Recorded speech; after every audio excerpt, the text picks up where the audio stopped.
Disebutkan di dalam Al-Quran, wa may yushaqiqir rasula min ba'di ma tabayyana lahul huda wa yattabi' ghayra sabilil mu'minin nuwallihi ma tawalla wa nuslihi jahannam wa sa'at masira. Surat Al-An'am ini 115 mengatakan, siapa yang menentang Rasul, termasuk menentang Rasul itu mendustakan Rasulullah, mendustakan kalamnya, sabdanya Nabi kita Muhammad SAW, seperti yang mengatakan mentahrif arti hadis Rasulullah. Siapa orang yang mengatakan la ilaha illallah di akhir hayatnya, maka dia akan masuk surga, dikatakan itu tidak masuk akal dan tidak benar. Artinya menurut dia adalah siapa yang mendukung persatuan antar agama. La haula wala quwwata illa billah. Padahal sangat jelas sekali mantuk, redaksi maupun makna daripada hadis Rasulullah SAW ini difahami oleh seluruh ulama kaum muslimin, lintas mazhab, lintas paradigma akidah maupun fikih. Tidak ada yang berbeda memahami hadis tersebut tentang keutamaan kalimat tauhid la ilaha illallah. Itulah yang akan menjadi kunci bagi kita untuk masuk surganya Allah Subhanahu wa ta'ala.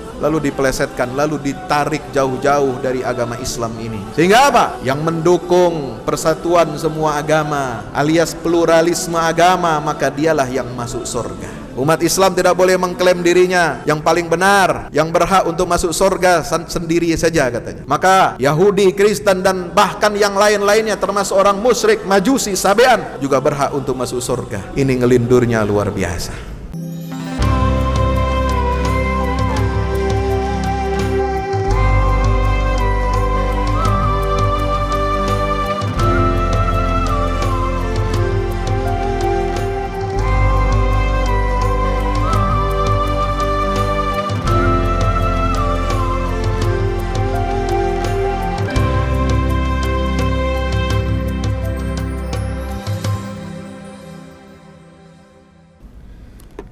Alhamdulillahi Rabbil Alamin, wal aqibatu lil muttaqin, wala udwana illa 'alal zalimin. Asyhadu an la ilaha illallahul malikul haqqul mubin, wa asyhadu anna Muhammadan 'abdullahi wa rasuluhul mab'utsu rahmatan lil alamin. Allahumma salli wa sallim wa barik على هذا النبي الأمي الكريم وعلى أصحابه وعلى آله وأصحابه ومن تبعهم بإحسان إلى يوم الدين. عباد الله، أوصي نفسي وإياكم بتقوى الله. اتقوا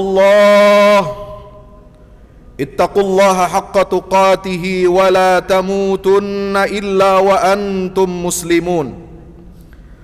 Hadirin ma'asyiral muslimin, jamaah Jumat yang insyaallah mudah-mudahan kita semua dirahmati dan senantiasa kita berharap kepada ridha dan ampunan Allah Subhanahu wa ta'ala.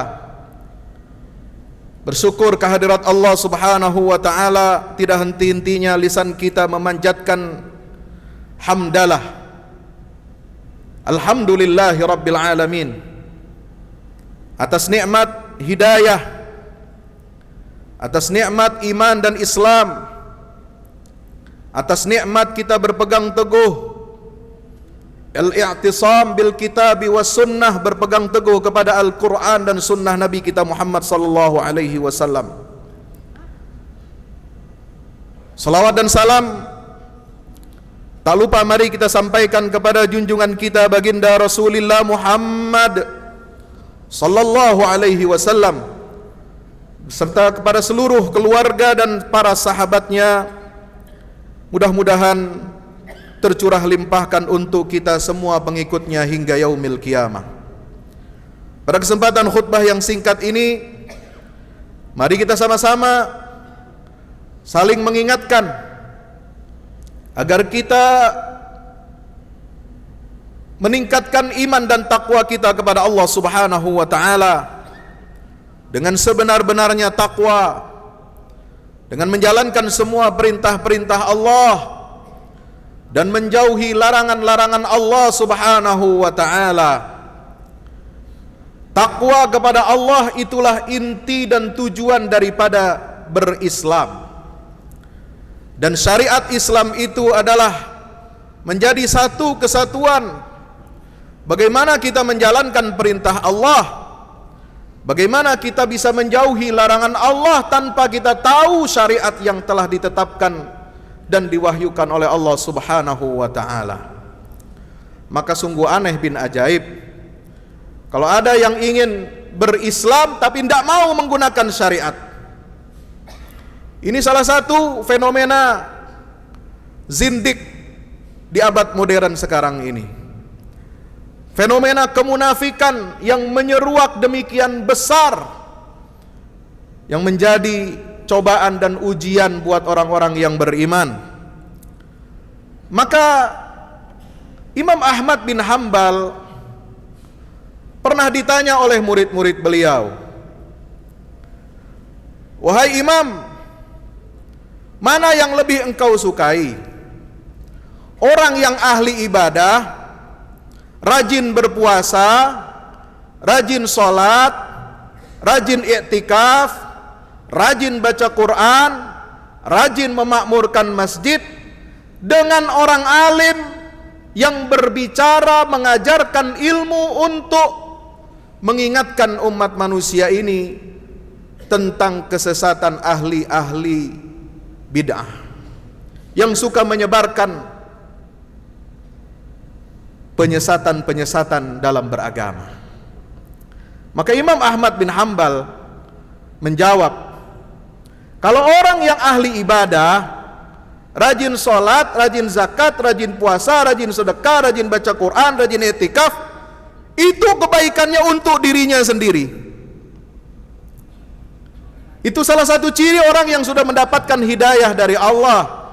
Dia diberikan istiqamah dalam beragama. Tetapi yang lebih aku sukai adalah ketika seorang alim menyampaikan ilmu kepada masyarakat luas, mana yang benar, yang hak, dan mana yang batil, mengingatkan umat manusia, umat Islam ini, mana yang siratal mustaqim, jalan yang lurus yang diridhai oleh Allah, dan mana jalan yang bengkok yang ditebarkan oleh orang-orang kafir untuk mengeluarkan umat Islam ini dari agamanya. Maka itu manfaatnya akan lebih dirasakan oleh banyak umat Islam dan pahalanya lebih besar daripada sekedar pahala beribadah mahdhah. Dialog Imam Ahmad bin Hambal ini dengan murid-muridnya itu dikutip oleh Syekhul Islam Ibnu Taimiyah dalam kitab Majmu'atur Rasail wal Masail jilid 5 halaman 100. Dan beliau menyimpulkan bahwa membersihkan jalan Allah ini dari kotoran-kotoran. Jadi jalan Allah itu jangan dikira lempeng, jangan dikira lurus begitu saja lalu dikira jernih aliran sungainya. Ada pihak-pihak oknum-oknum tertentu yang ingin mengotori aliran jalannya syariat Allah Subhanahu wa ta'ala. Ada yang ingin menutupi jalan kebenaran yang lurus itu dengan sampah-sampah peradaban, yang ingin mengotori jalan Allah itu dengan noda-noda kekafiran, noda-noda kemusyrikan dan kemunafikan.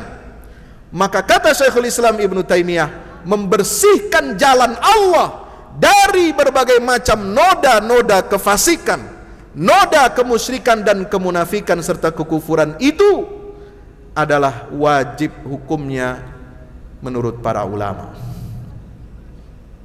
Dan bagaimana kita menjawab, menangkis serangan-serangan yang dituduhkan oleh musuh-musuh Allah, kaum orientalis, misionaris yang ingin dulu memurtadkan umat Islam dari agamanya.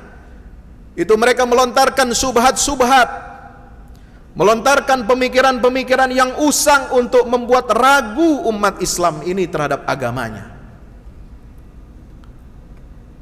Ternyata ketika proyek orientalisme dan misionarisme untuk memurtadkan umat Islam dari agamanya ini tidak berhasil, malah jumlah umat Islam perkembangannya lebih cepat dan lebih besar daripada yang diperkirakan oleh mereka. Yuriduna liyutfi'u nurallahi biafwahim Wa ya'ballahu illa yutimma nurahu walau karihal kafirun.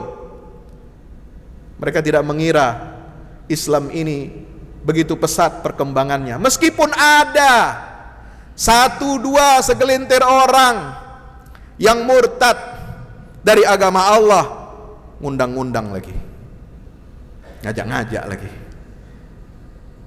Ada yang satu dua yang begitu, tidak berpengaruh, tidak akan merobohkan bangunan Islam yang mulia ini.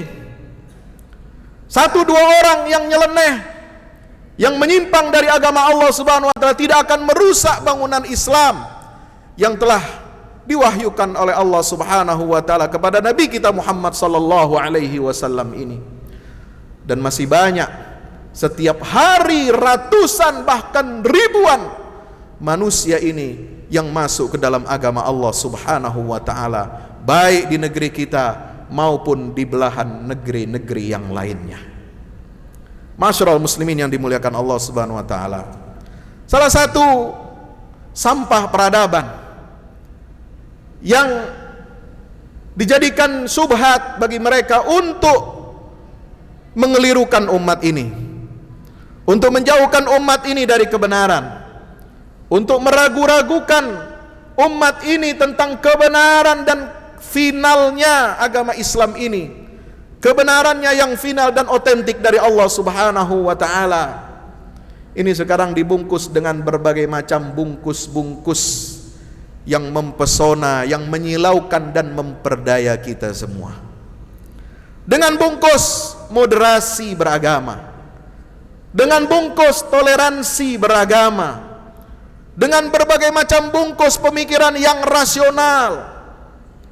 Padahal yang mereka inginkan dari bungkus-bungkus itu bukan yang indah-indah kelihatannya. Seperti halnya buku yang diterbitkan oleh Litbang Kementerian Agama itu, yang sudah dikaji oleh banyak pakar, para ulama kita, ini bermasalah.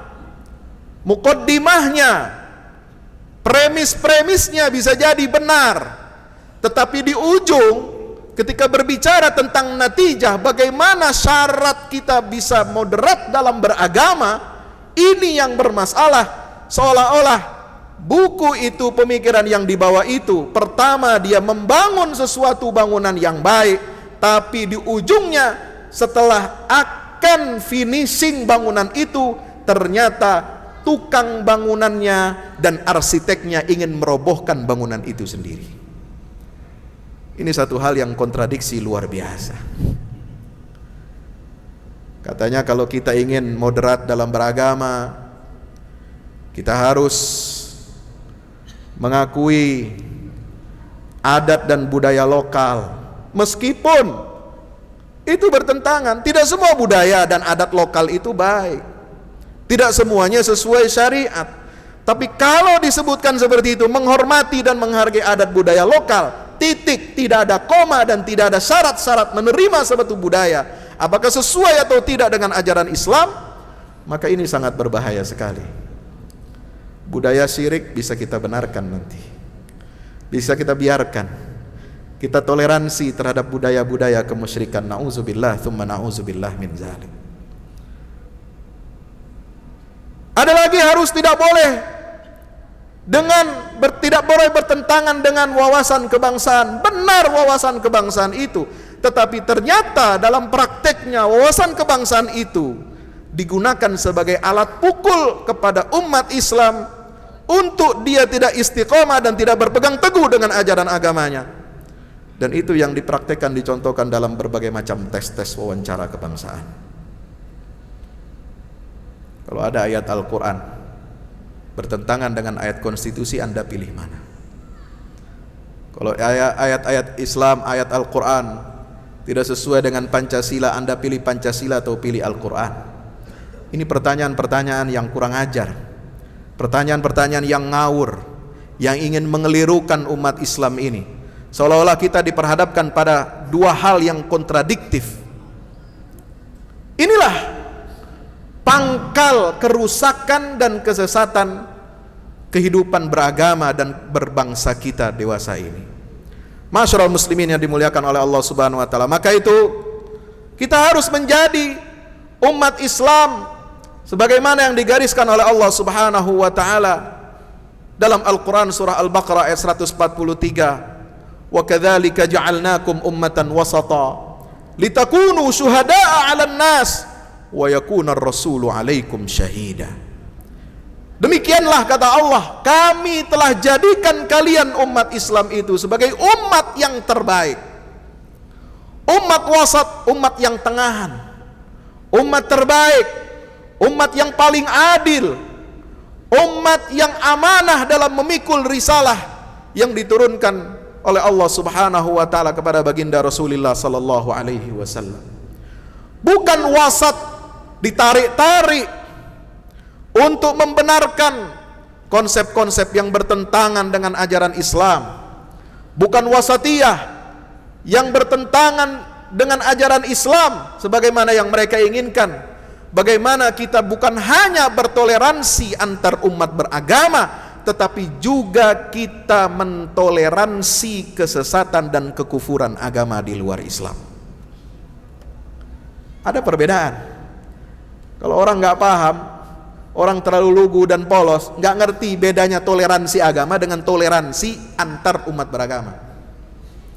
Dalam hal akidah, Islam ini mengajarkan kita eksklusif. Islam ini tegas dalam urusan tauhid kepada Allah Subhanahu wa taala. Islam tidak mentolerir kekufuran agama-agama yang di luar Islam. Karena itulah Allah turunkan surah Al-Kafirun, surah Al-Ikhlas, dan surat-surat baik di Makkiyah maupun di periode Makkah maupun di periode Madinah untuk senantiasa mengingatkan umat Islam ini jangan sampai kita tergelincir, kita bergeser seinci pun dari jalan yang lurus, siratal mustaqim, yang mana itu adalah intinya adalah tauhid kepada Allah Subhanahu wa taala. Maka di dalam Al-Qur'an itu, jamaah yang dirahmati Allah Subhanahu wa taala, 3/4 isinya adalah sejarah umat-umat terdahulu. Mana yang lurus, mana yang bengkok. Maka disebutkan di dalam Al-Qur'an, wa may yushaqiqir rasula min ba'di ma tabayyana lahul huda wa yattabi' ghayra sabilil mu'minin nuwallihi ma tawalla wa nuslihi jahannam wa sa'at masira. Surat Al-An'am ini 115 mengatakan, siapa yang menentang Rasul, termasuk menentang Rasul itu mendustakan Rasulullah, mendustakan kalamnya, sabdanya Nabi kita Muhammad SAW, seperti yang mengatakan mentahrif arti hadis Rasulullah. Siapa orang yang mengatakan la ilaha illallah di akhir hayatnya, maka dia akan masuk surga, dikatakan itu tidak masuk akal dan tidak benar. Artinya menurut dia adalah siapa yang mendukung persatuan antar agama. La haula wala quwata illa billah. Padahal sangat jelas sekali mantuk, redaksi maupun makna daripada hadis Rasulullah SAW ini difahami oleh seluruh ulama kaum muslimin, lintas mazhab, lintas paradigma akidah maupun fikih. Tidak ada yang berbeda memahami hadis tersebut tentang keutamaan kalimat tauhid la ilaha illallah. Itulah yang akan menjadi kunci bagi kita untuk masuk surganya Allah Subhanahu wa ta'ala. Lalu dipelesetkan, lalu ditarik jauh-jauh dari agama Islam ini. Sehingga apa? Yang mendukung persatuan semua agama alias pluralisme agama, maka dialah yang masuk surga. Umat Islam tidak boleh mengklaim dirinya yang paling benar, yang berhak untuk masuk surga sendiri saja katanya. Maka Yahudi, Kristen dan bahkan yang lain-lainnya termasuk orang musyrik, Majusi, Sabean juga berhak untuk masuk surga. Ini ngelindurnya luar biasa. May yushaqiqir rasula min ba'di ma tabayyana lahul huda.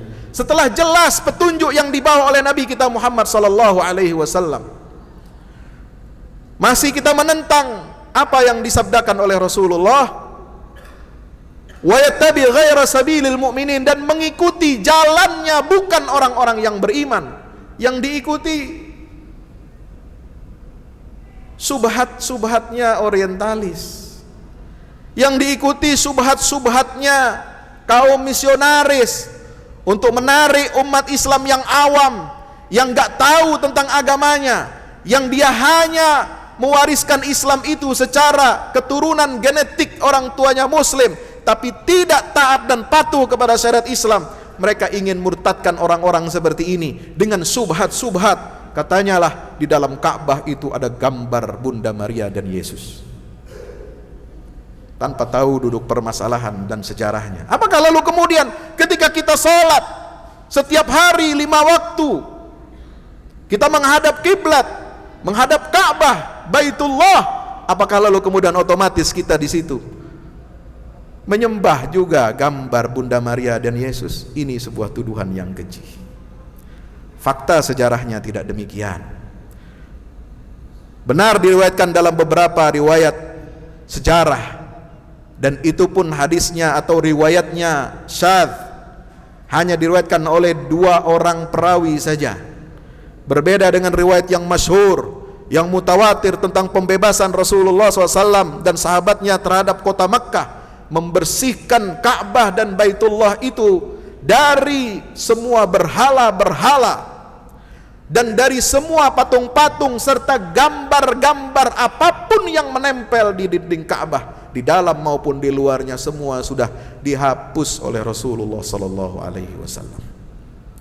Pun kalau ada subhat riwayat seperti itu terjadi. Kenapa riwayatnya, sejarahnya bisa demikian? Karena dulu setelah lahirnya Rasulullah tahun gajah itu, Ka'bah ini pernah hancur. Ka'bah ini pernah kena banjir bandang dan menghancurkan bangunan Ka'bah, sehingga kemudian Ka'bah itu dibangun ulang, direkonstruksi oleh orang-orang jahiliyah, dan mereka menggunakan jasa dan alat material dari orang-orang Romawi Timur yang kebetulan kapalnya sedang bersandar di pelabuhan Jeddah. Jeddah waktu itu bukan kota internasional, belum ada pelabuhan Jeddah seperti sekarang, tapi tempat bersandar kapal-kapal iya, dan jarak Mekah dengan Jeddah itu hanya 1 jam. Tenaga orang Romawi Timur yang beragama Kristen Ortodok inilah yang dipakai oleh orang-orang jahiliyah untuk membangun ulang Ka'bah, ketika Ka'bah waktu itu menjadi pusat penyembahan berhala dan kemusyrikan. Maka ketika mereka membangun Ka'bah, kemudian membangun tiangnya itu dari kayu-kayu yang dibawa oleh para pelaut Romawi Timur itu yang beragama Kristen Ortodok, mereka di situ meninggalkan gambar-gambar, termasuk gambar yang disebutkan dalam riwayat itu. Tetapi itu tidak pernah gambar itu disembah oleh orang-orang Arab jahiliyah. Ada juga patung yang diklaim oleh orang-orang musyrikin di dalam Ka'bah itu adalah patungnya Nabi Ibrahim dan Ismail sedang membawa anak-anak panah, yang sehingga mereka mengklaim ini tradisi jahiliyah, tradisi kemusyrikan, mengundi nasib dengan anak panah. Itu sudah dicontohkan oleh Nabi Ibrahim dan Ismail. Nauzubillah, itu sangkaan dan dustaan yang luar biasa jahatnya orang-orang musyrik kepada Nabi Ibrahim dan Nabi Ismail. Dan itu semua sudah dihancurkan dan sudah dibersihkan ketika Rasulullah membebaskan kota Makkah. Karena sebelum itu Makkah ini masih menjadi pusat kemusyrikan. Ka'bah menjadi pusat penyembahan berhala. Mereka tidak menyembah Allah, mereka menyembah patung-patung dan berhala yang menjadi perantaraan mereka kepada Allah Subhanahu wa ta'ala.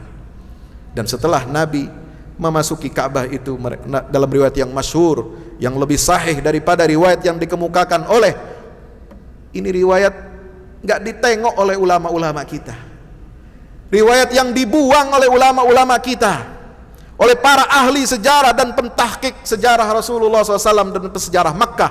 Tapi kemudian riwayat ini diambil, dikorek-korek lagi dari tempat sampah, saudara, yang sudah ditinggalkan, sudah tidak dianggap. Tapi itu ada satu celah, satu kelemahan sedikit pun itu digunakan oleh kaum misionaris dan orientalis untuk membuktikan bahwa umat Islam ini juga dulu pernah menyembah gambar Bunda Maria dan Yesus. Na'udzubillah. Bahkan yang lebih kejinya keluar dari lisan seseorang yang mengatakan bahwa agama yang dibawa oleh Nabi Muhammad itu adalah sekte baru dari Kristen, dengan bukti yang tadi itu.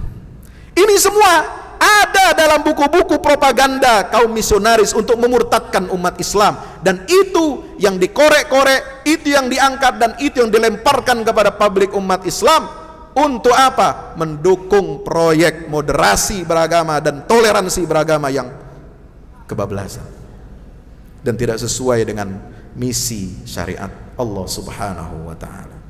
Ma'asyiral muslimin yang dimuliakan oleh Allah Subhanahu wa taala, maka itulah kita harus bertafaqquh fid din.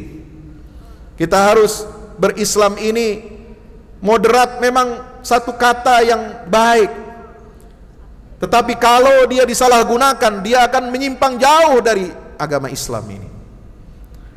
Bersikap rasional sebagai muslim benar, tetapi kalau rasional tanpa batas yang tidak sesuai dengan batasan-batasan syariat Allah, maka dia akan menyimpang dan menjadi zindik. Sayyidina Ali pernah mengatakan, kalau seandainya agama itu rasio, maka mengusap sepatu ketika Anda diberikan uzur, diberikan toleransi untuk berwudu, cukup hanya dengan mengusap sepatu kulit karena menyulitkan orang yang sedang musafir atau sedang di musim dingin. Itu tidak perlu Anda lepas sepatu atau lepas kaos kaki atau lepas sepatu kulitnya, maka cukup dengan massul khuffain, dengan mengusap kulit permukaan sepatu. Kalau agama itu rasio, kata Sayyidina Ali bin Abi Thalib, maka yang dibasuh, diperintahkan oleh Rasulullah adalah membasuh dan mencuci alasnya yang bekas injekan apa? Bekas injekan najis, bekas injekan kotoran dan lain sebagainya. Tapi agama itu bukan seperti itu. Yang diperintahkan oleh Rasulullah SAW adalah membasuh permukaan sepatu kulit itu. Masyaallah muslimin dirahmati Allah, Islam ini agama yang rasional. Tidak ada yang lebih rasional dari Islam. Tauhid Islam itu sangat rasional, jernih, jelas, terang benderang, tidak ribet, tidak samar sebagaimana konsep ketuhanan Yahudi antara monoteisme dan politeisme. Tidak ribet dan tidak samar sebagaimana konsep ketuhanan Nasrani yang mengajarkan Trinitas, 3 in 1, 1 in 3. Bingung orang. Islam itu sangat rasional mengajarkan tauhid, bagaimana keesaan dan ketunggalan Allah Subhanahu wa taala itu. Tidak ada yang lebih rasional daripada pendekatan syariat Islam itu. Bahkan ada intelektual cendekiawan Yahudi masuk Islam gara-gara apa? Meneliti tentang keunggulan syariat Islam. Kenapa Al-Quran mensyariatkan masa iddah, masa tunggu buat perempuan yang ditinggal mati oleh suaminya atau dia cerai dari suaminya. Luar biasa syariat Islam ini. Sesuai dengan akal, sesuai dengan fitrah manusia. Tidak ada yang tidak rasional dalam Islam ini. Tetapi kita memahami agama itu harus memiliki batas. Batasnya apa? Al-Quran dan sunnah Nabi kita Muhammad sallallahu alaihi wasallam. Apa yang diterangkan oleh Allah dalam Al-Quran? Allah Subhanahu wa taala memuji akal fikiran manusia. Afala yatadabbaruna al-Quran am ala qulubin aqfaluha afala ta'qilun afala tatafakkarun afala tatadabbarun inna fi khalqis samawati wal ardi wa ikhtilafil laili wan nahari la ayatin li ulil albab.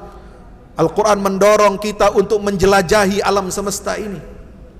Al-Quran mendorong kita untuk ibadah tafakkur, bukan hanya ibadah duduk bersimpuh di masjid, tapi beribadah menyaksikan kebesaran Allah di alam semesta ini, meneliti alam semesta. Itu juga bagian dari ibadah kepada Allah Subhanahu wa ta'ala.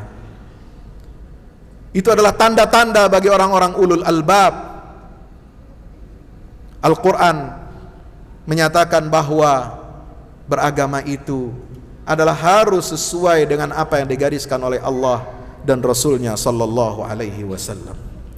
Maka jamaah yang dirahmati Allah subhanahu wa ta'ala, mari kita sama-sama muhasabah dan introspeksi.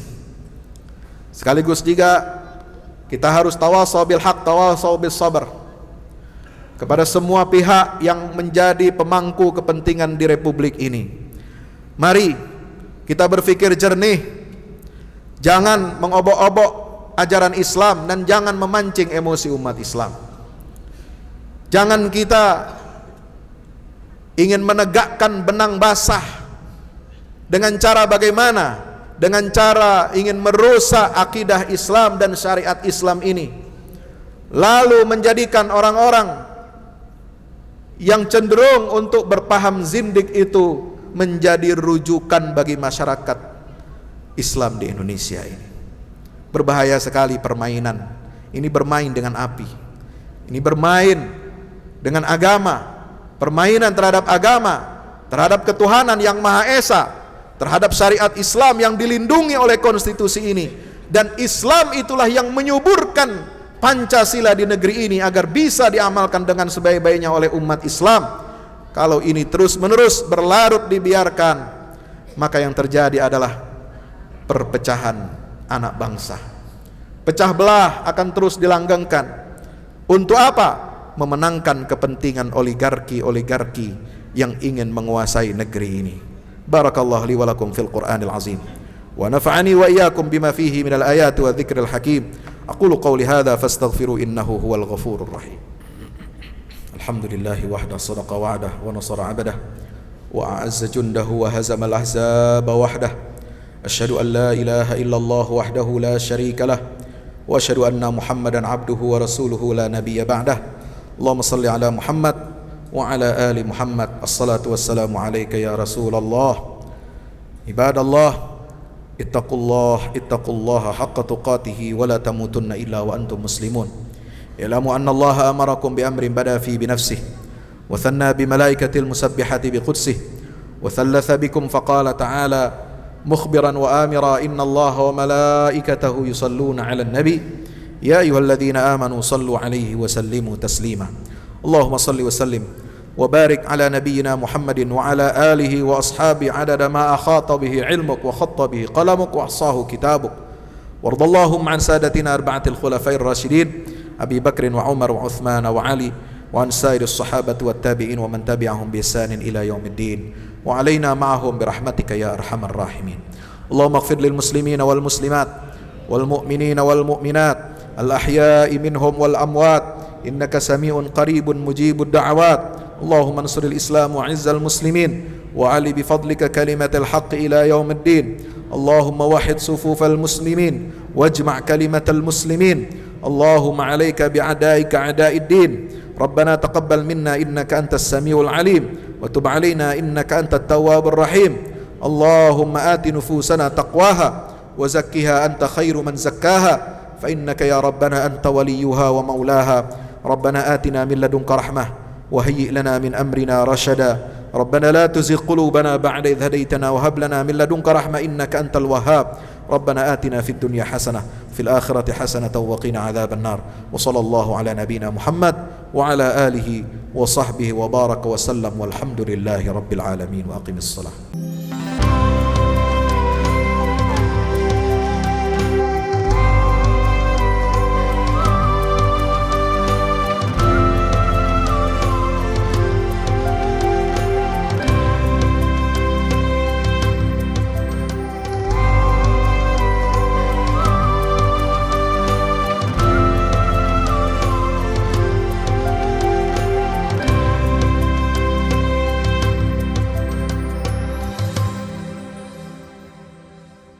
Assalamualaikum warahmatullahi wabarakatuh. Alhamdulillah kita udah selesai pengecoran rooftop ya. Itu apa? Tangga buat ke bawah. Yang ini di atas buat toren 2 biji. Ini semua udah dikeliling tembok. Ya, ini untuk lantai paling atas buat futsal, buat jemuran, buat tanaman hidroponik juga ntar insya Allah. Ya, terus support ya teman-teman.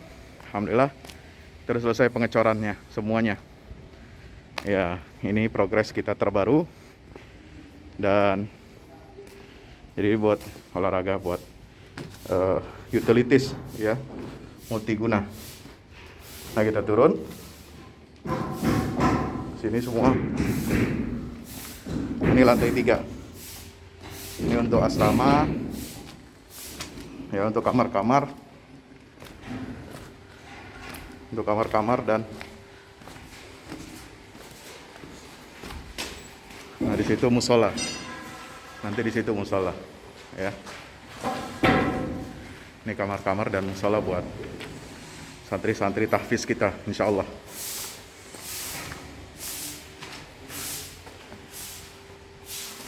Nah, ini lantai 2 kita turun.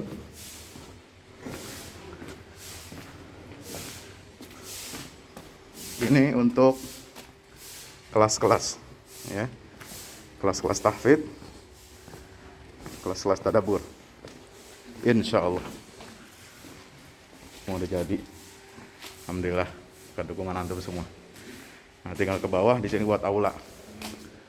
Aula semua di sini ya. Mohon doanya terus. Mudah-mudahan berkah. Mudah-mudahan cepat jadi finishing. Kira-kira finishingnya ini butuh 1,5 M lagi ya. Mudah-mudahan. Al-Fatihah.